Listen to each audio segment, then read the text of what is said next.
Mapagpalang araw po. Alam niyo po ba kung anong simbahan ito? Ito po ang San Isidro Labrador Parish Church sa Barangay Makiling, Calamba City, Laguna. Isang simbahan na may makulay na kasaysayan at malalim na pananampalataya. Nagsimula lamang ito bilang isang maliit na kapilya sa ilalim ng San Vicente Parish Church.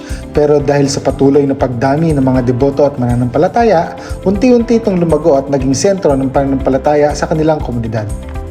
Noong 1997, iminungkahi ni Father Isagani Pasawa na gawin itong isang quasi-parish. Sa tulong ng mga deboto at mabubuting tao, nagsimula ang pagpapagawa ng kumbento at pagpapalawak ng simbahan.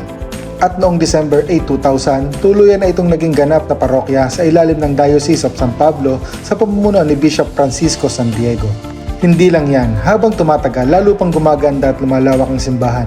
Noong 2021 at 2022, isinagawa ang mga renovations, bagong altar at mga retablo bilang bahagi ng kanilang ika-25 anibersaryo. At mas naging espesyal pa ito noong 2023 nang tumanggap ang simbahan ng first-class relic ni San Isidro Labrador, ang patron ng magsasaka at simbolo ng sipag, pananampalataya at pagmamahal sa pamilya.